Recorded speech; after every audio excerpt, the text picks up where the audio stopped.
교과서 56쪽 공부하겠습니다. 북벌론과 이제 북학론에 대해서 이제 공부를 하겠습니다. 병자호란 직후에 이제 청에게 당한 치욕을 씻고 명에게 이제 의리를 지키자라고 하는 이제 북벌론 또는 이제 북벌운동이 일어나죠. 가장 강력했던 이제 북벌운동을 했던 왕은 효종이죠. 이 효종은 아버지 인조가 청태종 홍타이지한테 3번 절하고 9번 머리를 조아리는 그 장면을 직접 눈으로 똑똑히 본 사람이죠. 그 형 소현세자와 함께 심양에 이제 인질로 잡혀갔다가 다시 이제 돌아와서 이제 효종이 되죠. 당연히 이 효종 때 북벌운동이 가장 강력하게 펼쳐지는 겁니다. 그래서 이 북벌운동을 주장했던 이 효종 말고 이제 송시열, 송시열, 이완, 뭐 임경업 이런 사람들이 이제 있었는데 이 언젠가 이제 이 군대를 강화시켜서 이 청나라를 정벌하자라고 하는 논리가 바로 이제 북벌론이고 실제로 이제 이 북벌 운동, 북벌론은 이제 실천에 옮겨지지는 못하지만 어떤 그 서인 정권의 이제 군사적 기반을 이제 강화시키는 그런 이제 결과는 좀 있었다. 이렇게 이제 정리를 할 수가 있겠습니다.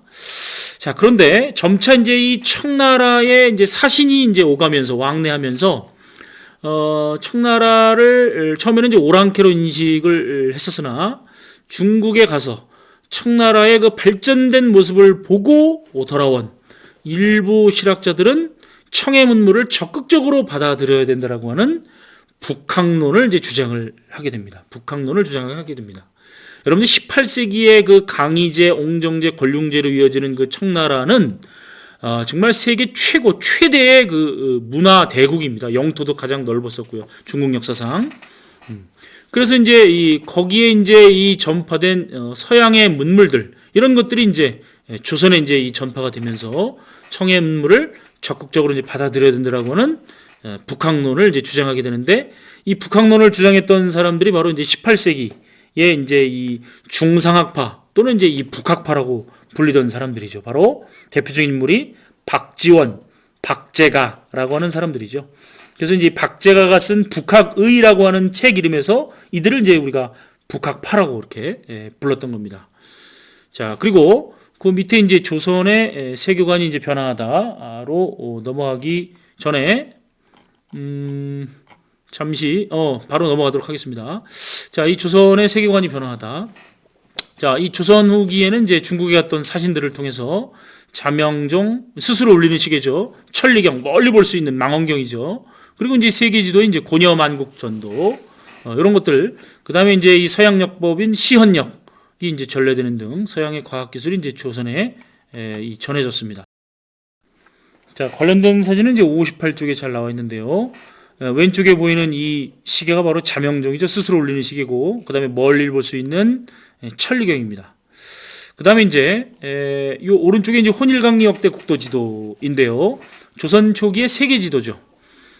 동아시아에서 이제 가장 오래된 세계 지도가 되겠는데 지금 보시면 세계 지도이긴 하지만 중국이 가장 크죠. 그래서 이제 이 중국 중심의 세계관, 중화 사상을 이제 보여주기도 하고 그런데 이제 나름 조선도 중국만큼 크진 않지만 우리의 실제 영토보다는 크게 표현되어 있죠. 나름 이제 이 어떤 조선의 이 자부심도 여기에 이제 느낄 수가 있는데 어쨌든 이제 이 중국 중심의 세계관을 표현한 세계 지도인데 조선 후기 이제 청나라에 갔던 사신들에 의해서 전해진 고려만국전도라고 하는 이 세계 지도를 보면 이 당시 이제 이 중국이 아닐 수도 있겠구나라고 하는 어떤 이제 이 조선 후기 이 지식인의 세계관의 어떤 그 변화를 일으킨 이 고려만국 전도가 되겠고 그다음에 이제 이 홍대용이라고 하는 사람은 이제 이 중상학파, 북학파 중에 한 분인데요. 지구는 둥글다 못해, 지구는 돈다라고 하는 이 홍대용과 함께 김성문이라고 하는 사람은 이제 지전설을 주장했던 사람이죠. 오른쪽에 이제 이 정약용이 만든 거중기입니다. 당시 이제 명나라의 기기도설이라고 하는 책이 있는데 기계에 관한 서적이죠. 이걸 이제 참고해서 거중기를 만들어서 여러분들 이 정조가 세운 수원 화성의 공사 기간을 단축시키는데 큰 도움을 줬던 게 이 거중기가 되겠죠.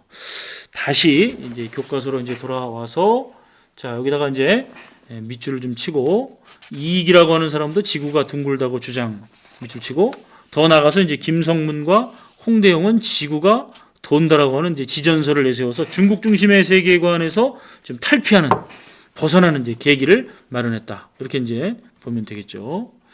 자, 그 다음에 이제 밑에 있는 내용을 좀 보시면, 자, 이 두 차례 호란 이후, 조선의 지식인 사이에서는 이제 동아시아에서 중국의 정통 문명을 계승한 나라는 조선밖에 없다라고 하는 이제 생각을 가지게 되는 거죠. 왜냐하면 청나라는 이제 중국의 정통 문명을 계승하지 못했고 오랑캐 국가이기 때문에, 여진족, 우리가 이제 야만족, 야인이라고 불렀던 여진족이 세운 그런 국가이기 때문에 정통 중화 문명의 유일한 계승자는 이제 조선밖에 없다라고 하는 이제 조선 중화주의. 다른 말로 이제 소중화 의식이 이제 나타나게 됩니다. 자, 그러다 보니까 이제 옛날에는 이제 중국의 역사를 공부하고 중국의 인물을 공부하고 중국의 고사를 이제 공부를 했었는데, 이제 정통 중화 국가는, 중화 문명의 계승자는 조선밖에 없으니까 이제 우리의 역사와 우리의 국토와 우리의 말과 글을 연구하는 이제 국학 연구가 조선 후기에 활발하게 진행이 되는 겁니다. 자, 그래서 조선 중화주의라고 여러분들 필기를 하시고 밑줄을 좀 치고, 그리고 이제 59쪽으로 좀 넘어가도록 하겠습니다. 자, 박제가하고 이제 박지원이라고 하는 이 두 사람은 18세기에 이제 북학파죠. 바로 이제 청의 문물을 적극적으로 수용하자라고 이제 주장했던 이제 이 북학파가 되겠고, 자, 이게 이제 이 조선 중화주의에 따라서 나타난 국학운동입니다. 국학운동. 여기다 이제 한자를 붙이면 한국학운동이죠. 바로 이제 우리의 말과 글, 역사, 지리를 연구하는 학문의 흐름이죠. 그래서 이제 역사 연구에서는 바로 대표적으로 이제 안정복의 동사강목을 들을 수가 있습니다. 그래서 이 안정복의 동사강목은 이제 우리나라 역사를 중국에서 비롯된 것으로 보는 시각을 비판하고, 이제 한국사를 이제 이 정통론에 따라서 체계화시킨 그 분이 바로 이제 안정복이 쓴 조선 아마 후기의 대표적인 역사책이 바로 안정복의 동사강목이죠. 그리고 이제 이 여기 나와 있지 않지만 유득공의 발해고, 이 유득공의 발해고는 이제 발해를 우리 민족 국가로 이제 바라봐야 된다. 그래서 남쪽에는 신라, 북쪽에는 발해가 병립한 시대를 남북국 시대로 불러야 된다라고 주장했던 이제 유득공. 그래서 이제 남북국 시대라고 하는 표현을 지금도 이제 우리 교과서에서 쓰게 되는 거고, 바로 이제 이 만주 지역을 무대로 활동하였던 우리 고대사에 대한 그런 이제 이 역사를 다시 찾고 한반도 중심의 협소한 역사관을 극복하는 데 기여를 했던 사람이 바로 유득공. 그가 쓴 책이 발해고가 이제 되겠죠. 그 다음에 이제 이 밑에 있는 유희라고 하는 사람이 쓴 언문지죠. 바로 이제 이 한글과 한자음을 이제 연구해서 쓴 책이죠. 바로 이제 국어 연구가 되겠습니다. 국어 연구. 오른쪽에 있는 이 사진은 바로 김정호의 대동여지도가 되겠죠. 김정호의 이제 대동여지도는 이제 이 목판에 새겨서 많은 사람들이 이제 편리하게 이용할 수 있도록 그렇게 했고, 이게 이제 쭉 이어붙이면 전체 크기가 이제 이 가로 3m, 세로 7m 정도 되는 그런 이제 크기가 되는 거고, 도로는 이제 심리마다 짧은 선 표시, 점 표시를, 방점을 찍어서 거리를 쉽게 이제 알 수가 있었죠. 자, 이런 것들이 이제 조선 후기에 나타난 이제 국학 연구가 되겠다. 이렇게 정리할 수가 있겠습니다. 자, 교과서 57쪽으로 이제 넘어가도록 하겠습니다. 여기 이제 연행사와 통신사를 파견하다라고 되어 있는데요. 이 연행사라고 하는 말은 이 청나라의 수도가 연경입니다. 그래서 연경에 보내어지는 사신, 연경에 가는 사신이다, 이런 뜻으로서 기본적으로 이제 청과 이제 조공 책봉 관계를 맺고 이제 연행사를 이제 파견했다. 그래서 이제 이 연행사를 통해서 이제 이 청에 와 있던 서양의 여러 가지 이제 이 과학 기술들이 이제 조선에 소개가 되는 겁니다. 그 다음에 이제 이 통신사라고 하는 것은, 통신사는 이제 이 일본에 보낸 문화사절단인데요. 이 도요토미 히데요시가 이제 이 임진왜란을 일으켰고, 결국은 이제 이 7년 전쟁에서 사실 이제 도요토미 가문이 이제 멸망하고, 도쿠가와 이에야스가 이제 에도 막부를 이제 세우게 되는데, 에도 막부는 기본적으로 임진왜란과 큰 관련이 없죠. 그래서 조선의 이제 국교를 다시 열 것을 이제 요청을 합니다. 그래서 이제 우리 조선도 포로도 데려올 겸, 또 일본의 상황도 살펴볼 겸, 이 유정이라고 하는 이제 사명대사라고 부르는데, 사명대사를 이제 보내서 이 1609년 이제 일본과 기후 약조를 맺습니다. 그래서 포로도 이제 좀 데려오고요. 그리고 제한된 범위 내에서 이제 일본과 무역을 허용하는데, 우리가 이제 조선 전기에는 세종대왕님이 부산포, 연포, 제포 이 3포를 개항했죠. 임진왜란 이후에는 이제 부산포 하나만을 이제 개방해서 이제 이 각 포마다 이제 외관이라고 하는 이 일본과 무역을 위한 관청이 있었는데, 부산포의 외관 하나를 이제 복구해서 제한된 범위 내에서 이제 무역을 허용하고, 그리고 이제 에도 막부 요청으로 조선 통신사를 이제 파견을 하게 됩니다. 그래서 이제 막부에 이제 우두머리인 쇼군, 세이타이 쇼군이라고 부르는데, 그 쇼군이 바뀔 때마다 일본은 이제 조선의 통신사 파견을 이제 요청을 했고, 한 500명 정도의 이제 이 통신사 들이 이제 일본에 가서 이제 이 조선의 선진 문물을 전파하고, 또 양국의 문물 교류에도 기여를 했었다.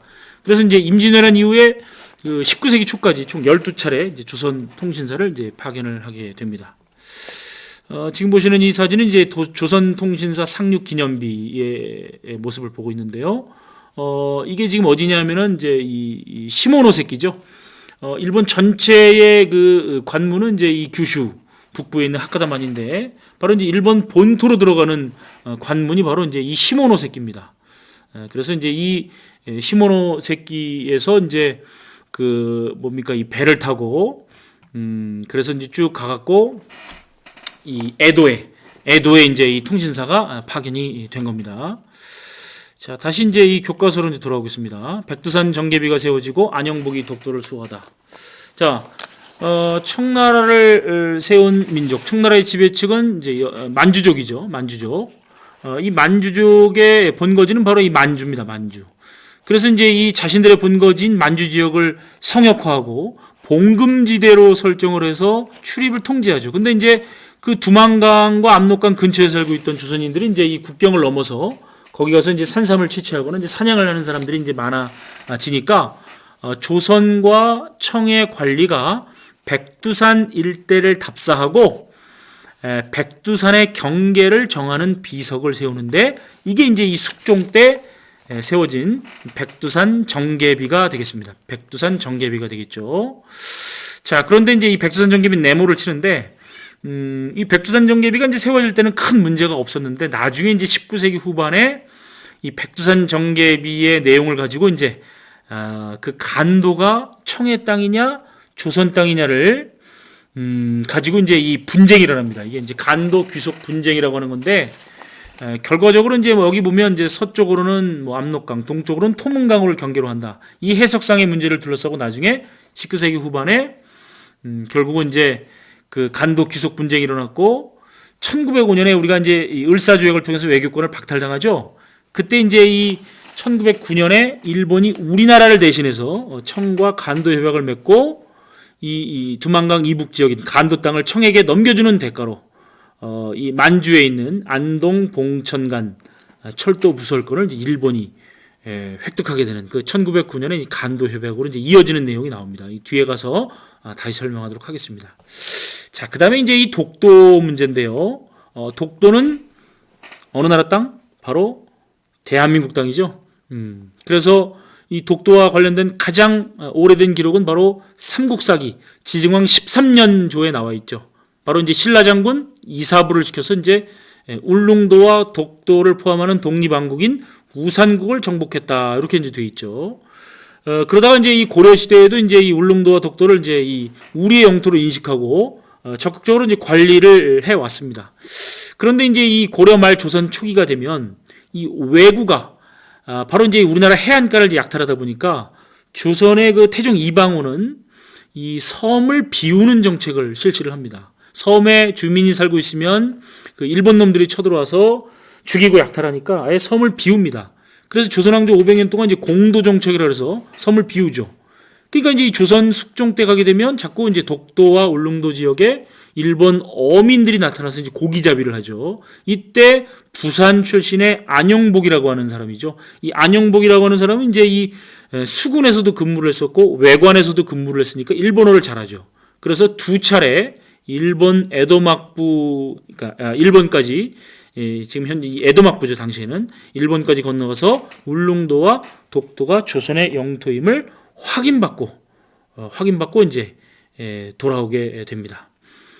자, 이를 계기로 이제 조선 정부는 일본의 에도 막부와 울릉도 및 독도 귀속 문제를 확정하고 정기적으로 관리를 파견하였다. 그래서 이제 안영복의 고향이 이제 부산에 안영복 상도 있는 거고, 그리고 이제 우리가 이제 그 울릉도에 가면 울릉도 이제 이 독도 박물관 바로 아래쪽에 보면 이제 안영복 장군 충원비가 있죠.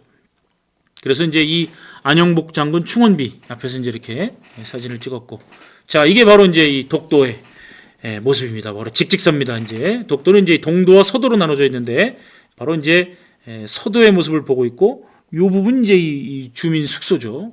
주민 숙소. 이제 유일하게 이제 민간인 김성도 씨 부부가 이제 거주하고 있었는데 이제 김성도 씨가 이제 돌아가셨죠. 이 주민 숙소입니다.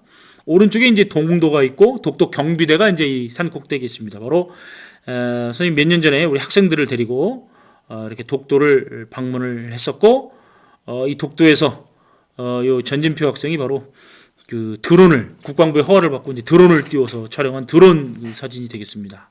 자, 독도 경비대원들, 여기 이제 독도 경비대원들이 이제 30명이 근무를 하고 있고, 이제 울릉도에 있는 이제 이 독도 경비대와 이제 교대로 소대가 이제 교대로 근무를 하고 있습니다. 이건 이제 이 독도 타이포셔널이 이제 카드놀이인데요. 선생님 이제 수업 시간에 만든 작품들을 이제 실제로 카드놀이로 만들어서 이 놀이를 통해서 이제 독도를 쉽게 이제 우리가 공부를 할 수 있는 건데, 이 타이포셔널이라고 하는 것은 이제 이 글씨에다가 그 글씨가 뜻하는 그림을 집어넣는 그림 문자를 타이포셔널이라고 합니다. 바로 안영복이죠. 그래서 이제 안영복이라고 하는 글자 안에 이제 안영복과 관련된 이제 그림들을 이렇게 쭉 집어 넣은 거죠. 요 얼굴이 뭐 선생님이라고 하는데 너무 잘생기게 이렇게 그려줘서 고맙습니다. 그런데 지금 이제 이 울릉도 같은 경우는 이제 이렇게 또 울릉도에 뭐 전복이라든지 뭐 강치라든지, 그 다음에 이제 이런 관련된 책이라든지 이런 걸 좀 그려놨는데, 이 울릉도 오징어를 보면 어디서 많이 본 그런 얼굴이 지금 오징어에 표현되어 있습니다.